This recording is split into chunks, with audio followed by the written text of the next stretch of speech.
heart of where innovation, money, and power collide in Silicon Valley and beyond. This is Bloomberg Technology with Caroline Hyde and Ed Ludlow.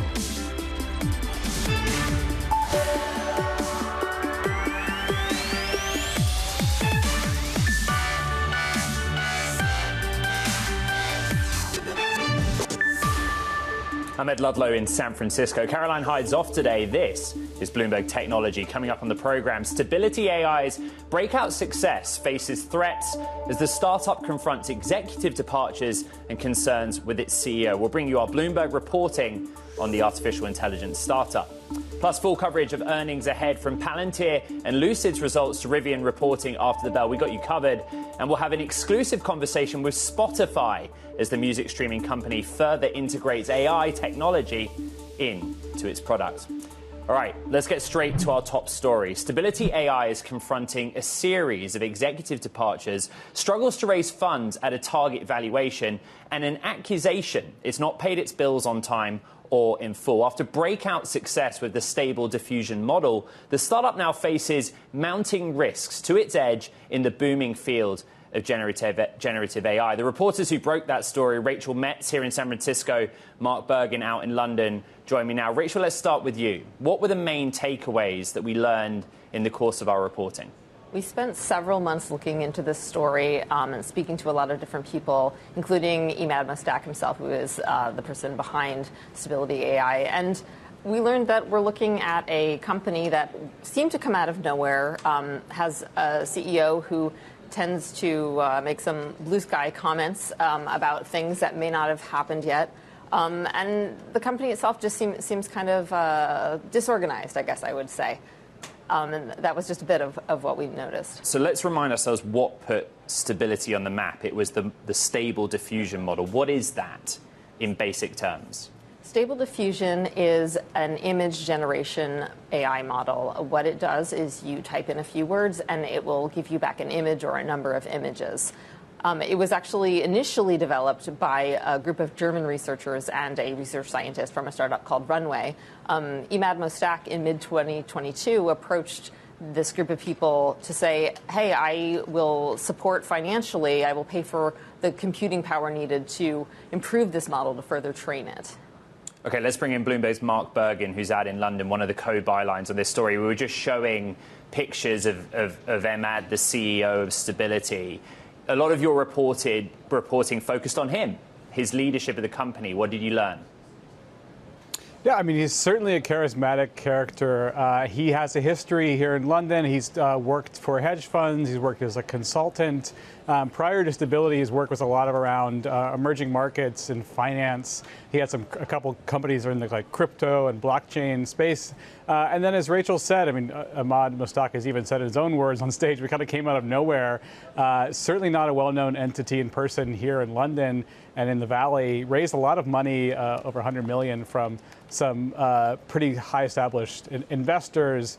I think that he has really positioned his company in its unique benefits around open source technology. And some investors we talked to, that's what got them really excited. And one of the reasons they invested is they thought there would be an open source alternative to the OpenAIs and Googles of the world. As we talk in the story, that's clearly been threatened by companies like Meta, a lot of other newcomers that are also introducing competing sort of open source or open source-like software products, whereas what we're seeing in Stability is a lot of this internal turmoil while they're facing increased competition.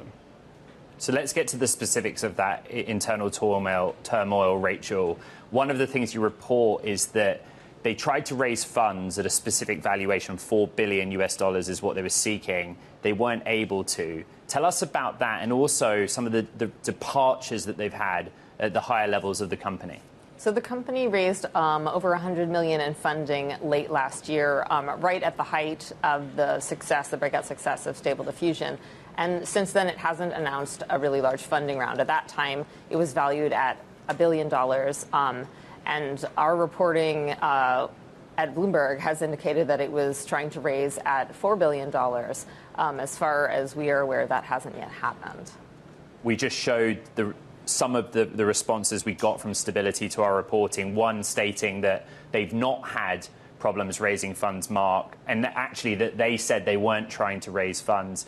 The other is that some of those departures in late July, according to Stability, were let go rather than people that resigned of their own volition. Mark, what else have you learned? What are kind of some of the key factors that you report out in this story? Yeah, I think what makes them a really interesting company beyond the fact that they have such a successful Stable Diffusion is they're trying to build these what they're called foundational models. Like they're trying to build this ground level infrastructure for generative AI, what a lot of investors and people in business believe is sort of the future of the internet and the next transformational economy. That is a very expensive industry, right?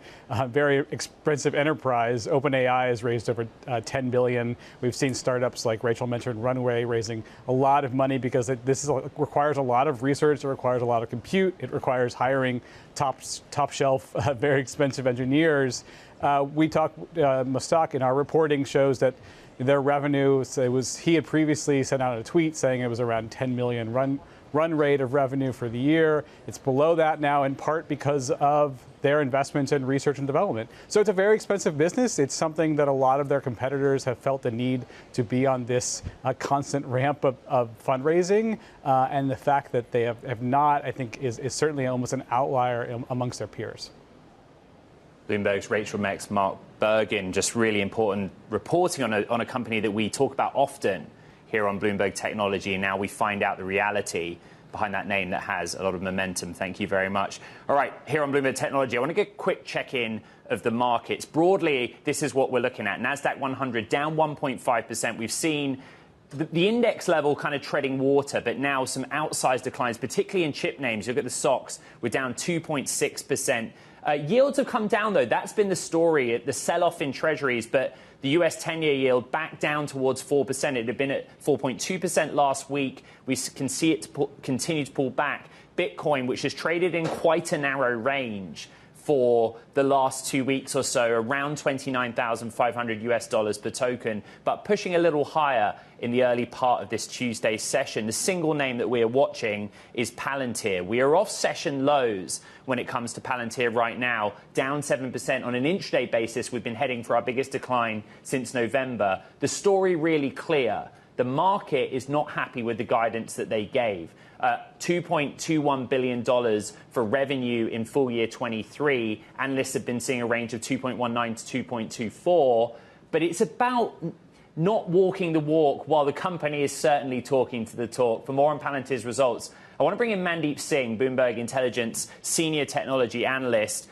There's some real fighting talk from this company, and Alex Karp in particular, Mandeep, about the momentum they have driven by their artificial intelligence offering. But do you see any of that momentum show up in the financial guidance they gave? No, and I think it's too early for any company on the software side to really, guide in terms of the revenue impact when it comes to generative AI. They have called out a few use cases around healthcare and ontology, which seem interesting, but it's too early, I think, to say that, it's going to drive revenue growth as you see in the case of the likes of NVIDIA. And that's where, with the model that Palantir has, which is not a recurring subscription model, unlike a lot of the cloud players, and when you're trading at 18 to 20 times sales, the kind of growth they are putting, it's just not enough to, sustain that stock momentum. And I think that's why you're seeing that reaction to that. This is what Alex Karp, the CEO of Palantir Technologies, told Bloomberg in an interview. We've got a good chance of becoming the most important software company in the world. What's your response to that, Mandeep? Too early, because when you look at the partnerships that have been announced so far, Snowflake has partnered with NVIDIA. What are they trying to do? They're trying to leverage, NVIDIA's expertise when it comes to GPUs and accelerators and overlay that with the data lake product that they have at commercial enterprises. And that's the, I think, part where Palantir will find it challenging to grow, because they have, the customer base when it comes to the government side. On the commercial side, they don't have enough partnerships to drive that momentum. And most of the software sales, if you think about it, happen, at that top level where you need Salesforce, where you need to constantly add customers, upsell. In fact, Palantir's net retention rate declined to 110%. They were around 130%. That just goes to show they have some churn issues. And commercial side sequentially decelerated in the quarter. So clearly, commercial side is where they'll be challenged, and they need partnerships. They need the service providers to drive that momentum. You wrote about Palantir's small customer base in your Bloomberg Intelligence React. The way that they described it is that they have, for artificial intelligence platform, AIP, 100 organizations as customers, but they're talking to 300. What do you make of their ability to convert? But also, I guess, on the other side of the table, the willingness of big commercial orgs to invest in AI-driven data analysis.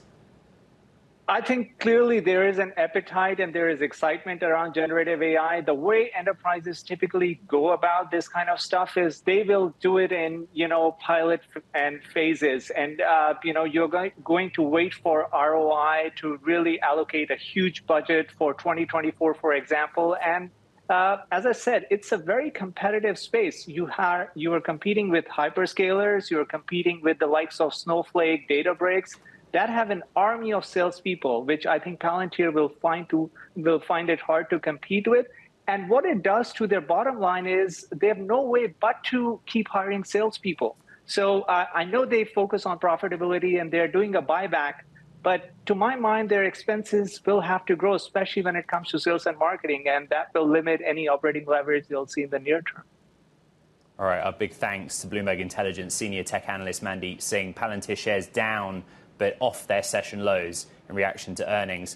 Coming up here on Bloomberg Technology, Amazon prepares to sit down with the FTC next week as the company looks to avoid an antitrust suit by the US government. We're going to bring you those details next. Weighing on shares a little, down 1.8%. The other one we're watching, Datadog. Big shout out to producer Jackie Lopez, who spots this one, because the stock down 18.8%, on track for its biggest drop ever. A lot of emphasis on how weak its guidance was for the third quarter in what was an interesting software name, down 18.9%.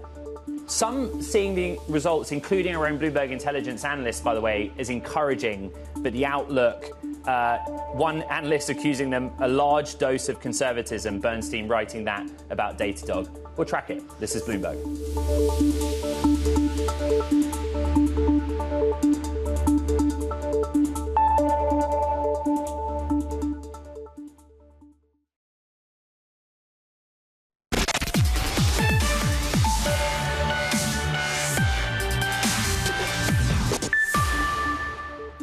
We got some fresh news just out this past hour. NVIDIA has announced an updated AI processor that gives a jolt, frankly, to the chip's capacity and speed. This as the company seeks to cement its dominance in what is a burgeoning market. NVIDIA says the super chip, which is called the GH200, is going to go into production in the second quarter of 2024. It's part of a new lineup of both hardware and software that NVIDIA's introduced focused on artificial intelligence.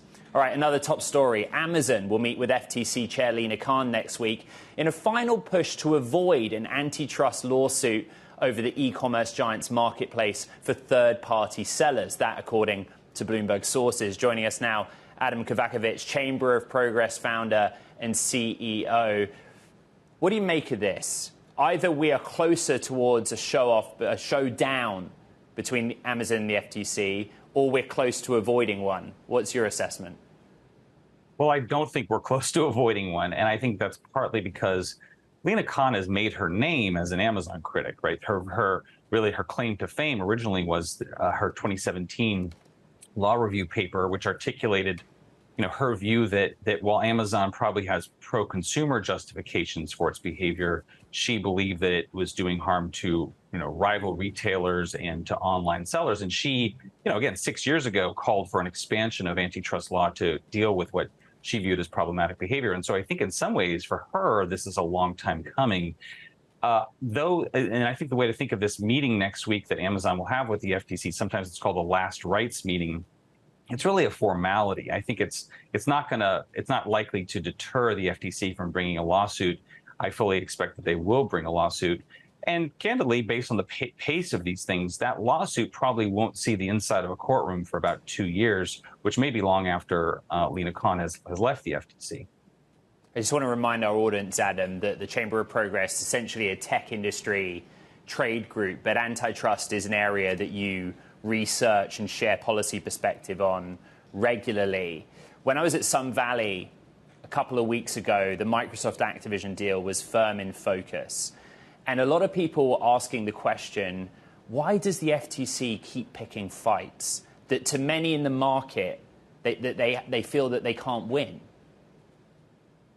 That's a great question. And I think that there are things that the FTC can do that are more practical wins. But I think it's very clear that Lina Khan has come into the agency as a critic of past FTC chairs. She feels that they've been too conciliatory.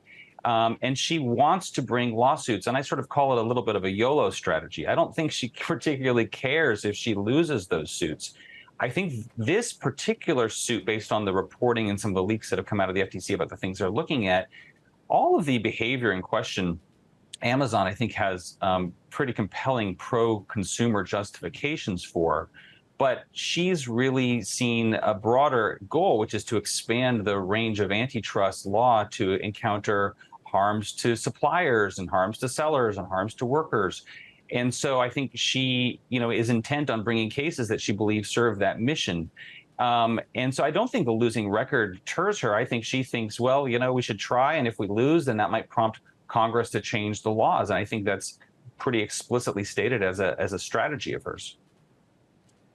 To the best of your knowledge, Adam, when they all go into a room and the FTC and Amazon sit down, what happens? I mean, what is it that what one side has to convince the other of? Well, it's interesting because I think if you look at the issues that the FTC has been investigating, these are the kinds of issues that in prior administrations and even in other countries might yield a settlement with Amazon rather than being taken to court. In fact, both the EU settled with Amazon on some of these issues related to Prime and what they call their Fulfillment by Amazon program last year. And the UK is actually exploring a similar settlement. If the FTC wanted to take a constructive approach here with Amazon, I think they could. And frankly, I think there's probably room for compromise. But I don't think that's what's going to happen because she has, pretty publicly dismissed settlements, again, as being overly conciliatory, sort of trimming the FTC's sails too much. And so I wouldn't expect that next week's meeting will be kind of an exchange or real opportunity to head off a lawsuit. It's really much more of a formality. And I would expect that the FTC will file their lawsuit pretty soon after those meetings. Since last we spoke, Adam, I guess the big development in the world of technology and antitrust has been the Warren Graham bill, basically the broad proposal for a new agency to regulate the technology industry. What was the Chamber of Progress's response to that? Yeah, we took a look at that. I think one of the things that I see a lot in tech policy debates is you see policymakers doing things like that, where they say, well, we need a new agency. Right? We need a new regulator. There have been people who've called for that. What I think that does is it's frankly a little bit of a cheat because it puts aside the harder question of what behaviors policymakers want to ban, right? I think this Amazon case is a really good example. I think many people look at big tech companies and they think they've got a lot of power. We ought to regulate big companies. I think that's something that is broadly popular. But then when you look at the details, right, this case, I think, largely is going to be about Amazon Prime and around whether that bundle is pro-competitive. And so I think that, so I think there's a gap between, do we want more regulation? Sure, most people are for that. But then what is the problem we want solved? And again, if you look at this Amazon situation, I don't think that's something they're clamoring for change around. So to remind our audience, what we've reported is that Chair Lina Khan and the agency's 3 other commissioners will meet with Amazon next week, according to sources. Both Amazon and the FTC declined to comment. Adam Kovacevic, Chamber of Progress founder and CEO, thank you very much. Now, coming up here on Bloomberg Technology, local NBA games could be coming to your streaming apps sooner than you think. We'll talk about the tech giants that want those rights and why they're for sale next. This is Bloomberg.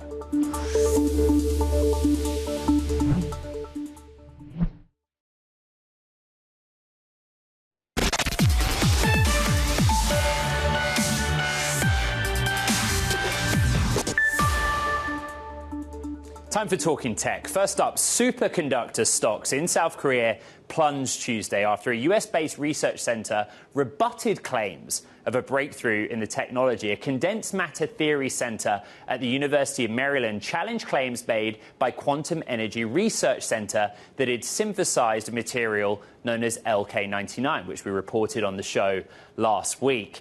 And elsewhere, Walt Disney, Apple, Amazon, and YouTube have all expressed interest in streaming local NBA games. The media and tech giants are open to acquiring local rights held currently by Diamond Sports Group, but only if they can obtain a critical mass of teams. That according to Bloomberg sources. Here with the latest, Bloomberg's Jerry Smith. Seems like a lot of names throwing their hat in the ring, Jerry, and a lot of it contingent on achieving a big package. What do we know? Yeah, that's right. I mean, that's something we've seen in the sports media industry, the biggest change being these big tech companies, Amazon, Apple, and YouTube, really aggressively getting into this space. We saw Amazon with getting the NFL rights, YouTube has Sunday ticket rights, and Apple has MLS and baseball as well. So, you know, this is an opportunity now where the local sports rights, in many cases, many of these teams are broadcast by a company called Diamond Sports Group that filed for bankruptcy in March. And one thing that bankruptcy allows is for Diamond Sports to reject contracts and not pay these teams. And when that happens, the rights go back to the leagues, and then they become up for grabs. And these big tech companies, as well as Disney, which owns ESPN, see an opportunity to swoop in and potentially buy these rights. Explain to us, Jerry, the distinction between sort of the local level and the nationwide level. There's a big audience in Bloomberg Technology that aren't even in the US, but the NBA is available on many cable streaming platforms. What is it specifically that the local rights give you? That's right. So there's two different really sets of rights in the U.S. There's the national rights, which are owned by ESPN and Warner Brothers Discovery, and then in each team's local market, there's a broadcaster that broadcasts the games just for people who live in that city. So if you're a Boston Celtics fan, for example, you would be, if you're in the Boston area, you would get that broadcaster there. So these are different teams in different cities, and in a lot of cases, they have been broadcast by a cable channel owner, Diamond. But Diamond went into bankruptcy in large part because its owner took on a lot of debt while there was cord cutting happening, and now these rights are really potentially up for grabs. All right, Bloomberg's Jerry Smith with that Bloomberg reporting. Thank you very much. Now, coming up here on Bloomberg Technology, Tesla's new CFO. Who is he? We'll bring you the details. This is Bloomberg.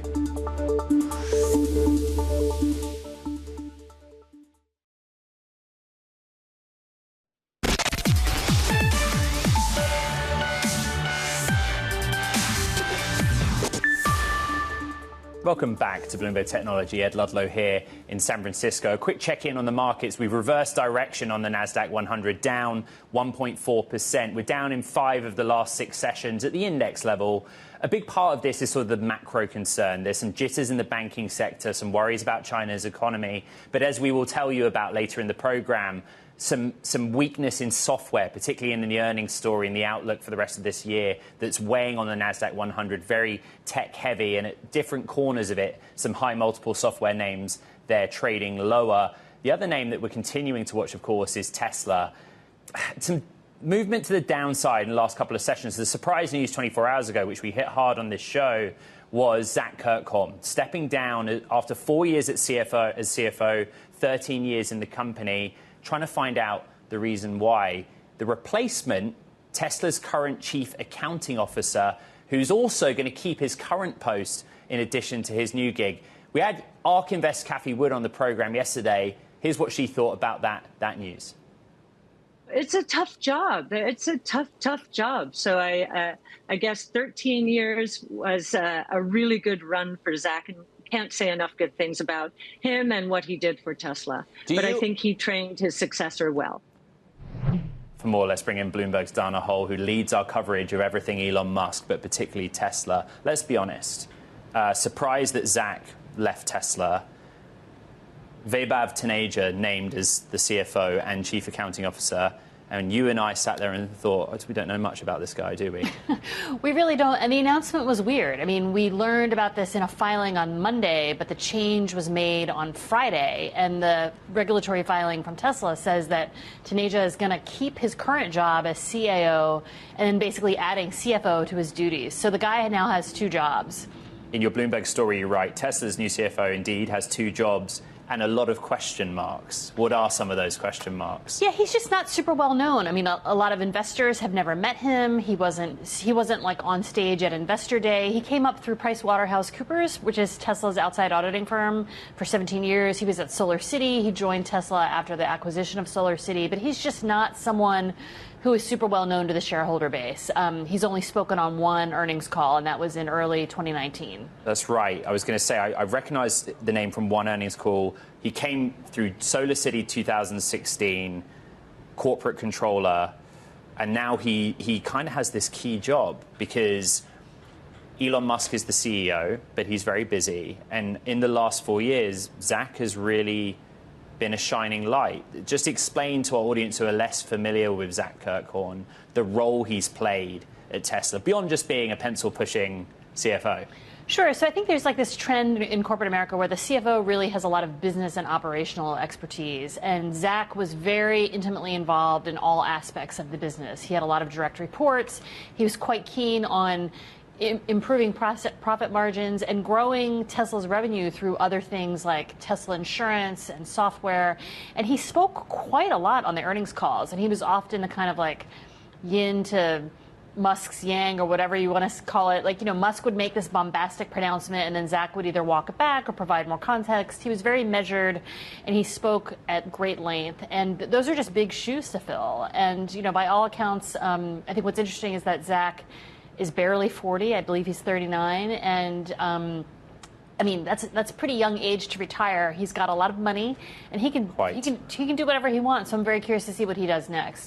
Dana, you are excellent at digging deep into the regulatory filings in the documents we do have available, and you did unearth some information about Taneja, his association with Tesla's efforts in India. Just tell us a little bit about what you learned. Yeah, I mean, there's been a lot of speculation about when Tesla will enter the India market, and Taneja's name is on a filing that just sort of shows that they have started to try to at least get an office there. All right, Bloomberg's Dana Hole reporting everything we know so far about Tesla's new CFO, but I'm sure we'll learn a lot more in the weeks and months to come. Meanwhile, another Elon Musk company, Elon Musk's brain implant company, Neuralink, has raised $280 million to develop its technology. The startup announced the funding round in a post on Musk's X social network, the round led by Founders Fund, the venture capital firm backed by billionaire Peter Thiel. Now, more from our conversation with ARK Invest's Cathie Wood, who says the SEC may approve multiple spot Bitcoin ETFs at the same time, reversing an earlier view that her firm would be the first in line to get potential approval for the long-awaited product. Have a listen. I think the SEC, if it's going to approve a Bitcoin ETF, will approve more than one at once. So then, again, because most of these essentially will be the same, and it will come down to marketing, communicating the message. We've been putting out our Bitcoin monthly for the last year. We are now starting a Bitcoin brainstorming session. Our first one we launched last Thursday. So we're trying to get the word out there that our research is deep, and we've been doing it since 2015 when we gained our first exposure to GBTC. We were the first public asset manager to gain exposure to Bitcoin at all in 2015.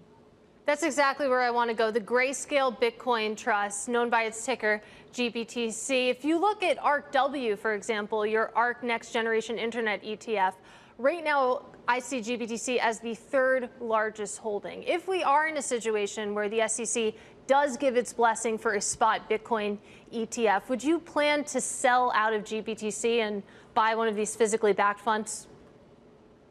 I cannot talk about what we would and would not do. And in fact, Our compliance team is, giving us marching orders not to talk very much about this filing and its aftermath at all. So just the fact that we filed with our partner 21 shares is as far as I can go. Fair I'm sorry, enough. Katie. Fair enough. No, I was expecting something along those lines. I am curious to get your take on the regulatory temperature right now, because in addition to this rush of spot Bitcoin ETF filings that we've seen, there's also been sort of a race that's unfolding for an Ether futures ETF. There's been a ton of filings to that effect, and not specific to those funds, but do you sense that the mood music around the SEC and what their appetite to allow these products to launch has changed in the last several months?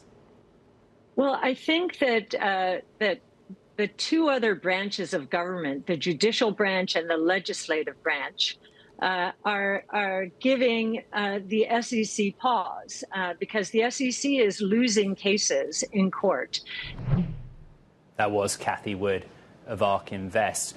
Wow, as Tuesdays goes, it's a busy one. Let's get to another story. Apple began testing its next-gen laptop processor, setting the stage for the release of its most powerful MacBook Pro ever, which will come next year. The new machine represents the latest advance by the company's in-house chip efforts and could help entice consumers back to a Mac lineup that's fallen in sales. All right, coming up here on Bloomberg Technology, investing in fintech and disrupting capital markets, what it means for European VCs and the outlook, of course, on AI. All that and more next with Rana Yared, Balderton Capital. Quickly, we're looking at shares also of Snowflake. We talked about Datadog earlier in the program, giving that weak outlook for the third quarter. Datadog is down by the most on record, 18.8%, biggest percentage decliner on the NASDAQ 100, but it is dragging other software names with it. Look at Snowflake, down almost 7%. This is Bloomberg Technology.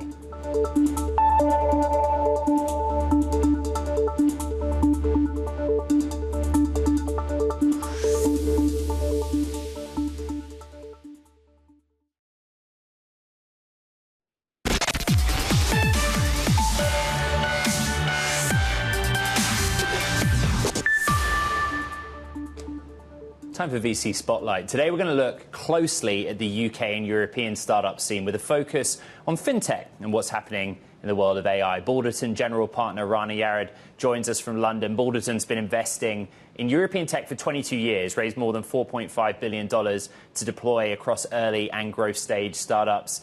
Good morning, good afternoon where you are, Rana. Welcome to Bloomberg Technology. Europe's an interesting one. You know, not just geographical, but economic variance across the continent. Sector level, where are you spending most of your focus right now in Europe? First of all, thank you so much for having me on your show this morning. It's a great pleasure to be here. Look, sector-wise, Balderton, as you said, is 22 years old, and so we are a generalist firm. We try to spend our time across the perennial sectors, if I can call them that, so fintech, the large swaths of enterprise tech, consumer, but also, have the ability to be very targeted to the sectors that are most prevalent and relevant in Europe at any given moment. Me personally, I still spend a lot of my time in fintech, given that that is the roots that I have over the course of my career, first as a partner at Goldman Sachs and now at Balderton. The firm also spends a lot of time on what one might call deep tech. So just this morning, Morgan Stanley wrote a piece where they mentioned specifically that Europe was distinguishing itself in deep tech. That is an area of continued interest for the whole firm. If we run with fintech as an example, which cities have the highest concentration of talent and entrepreneurship right now in the fintech space across Europe and the UK?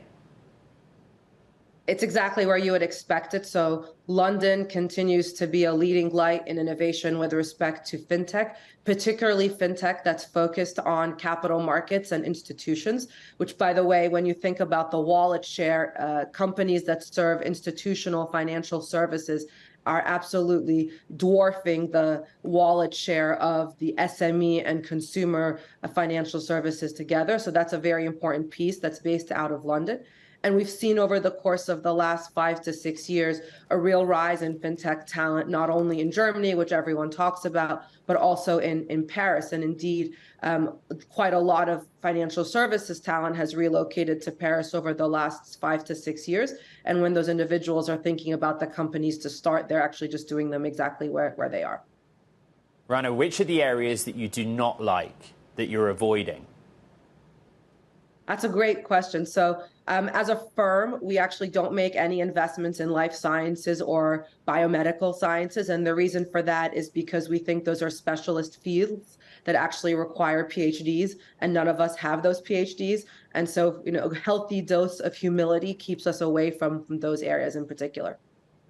One of the big names that we talk about on this program, Bloomberg Technology, coming out of London is Revolut, right? Especially in the fintech scene. Its latest audit for 2022, I think, comes next month. You were an early investor. The firm was an early investor. What's your assessment of Revolut right now? I mean, we're incredibly proud to have been an early investor in Revolut. We've been with Nikolai and the teams together since the start of the journey. Our assessment is that we're proud to be shareholders, and no longer being on the board of the firm, we, like you, look forward to the audited 2022 numbers. Many column inches and media articles have also covered the leadership of Revolut. Are you confident in them? Do you think a change is needed to continue to scale and work to grow that startup? And we continue to have every faith in Nikolai, as has been well shown from the 2021 audited financials and the guidance that they provided with respect to 22 in those financials. The company has continued to grow at an amazing pace since the last round that they did. And so if the results are the proof of the pudding, then indeed our faith is very well placed. The other sort of bigger theme that we talk about here on BTech is UK and AI. The Prime Minister, other government ministers really talking up the UK as a place to do development in the field of AI. Have you had any interaction with the PM's office and any sort of understanding of what the big picture is there? Yeah, so I personally have not had that interaction, but the firm has. And in some respect, the UK government is kind of stating what is exceptionally clear to those who have been in academia in the UK for a long time. So Cambridge and Oxford are centers of excellence. Obviously, DeepMind came from there. The autonomous driving car, Wave, comes out of that center of excellence. Oxford Innovation Endeavors, I think formerly called OSI, also has had a number of companies come out of their labs that focus on deep tech and AI. And so the academic scene has been unbelievably rich, and then commercializing that research was only the natural next step. So it doesn't surprise us to the least that this has turned into a national initiative. There's a company in your portfolio that really caught my eye, Van Moof, the Dutch electric bike company. We've written a lot about mobility in Europe at Bloomberg Technology. What went wrong there? Look, I think we just start with the very obvious point, which is that venture is not a zero risk business. And certainly we don't confuse ourselves into thinking that it is. Van Moof had a mission that we believed in, frankly, that was deeply needed in the world, which is that micro mobility is very important towards climate change. I think, unfortunately, they got caught in the challenges that are associated with COVID. The bicycles were not made in Europe. The supply chains were incredibly long. They had the misfortune of having bicycles on the Panamax ship that basically got stuck in the Suez Canal. And despite all efforts from everyone to come with a different outcome, not least of which because it's people's livelihoods, the final decision from the shareholders and the board was that the supply chain issues were just too challenging to continue on. The news for our audience was that an Amsterdam court declared Van Moof's Dutch legal entities bankrupt on Monday, which is why I asked about it. But as you say, venture, not a zero-risk business. Balderton Capital General Partner Rana Yared, really good to get the perspective of what's happening in European tech. Thank you.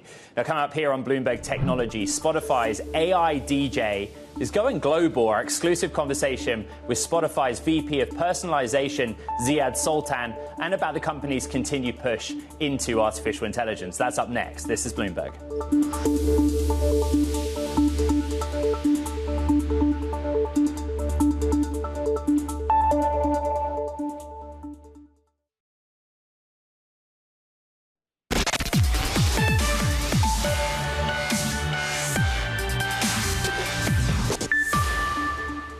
Spotify's AI-powered DJ is going global. Just 6 months after debuting in North America, Spotify listeners in countries like Sweden, Australia, and Singapore will be able to access the personalized DJ that comes up with curated music selections that include spoken word commentary by artificial intelligence. Ziad Soltan, Spotify's VP of Personalization, joins us now from our New York studios. The thing about the AI DJ is it's multifaceted. Let's start with the recommendations aspect.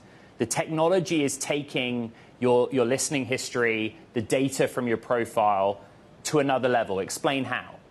So, thank you for having me.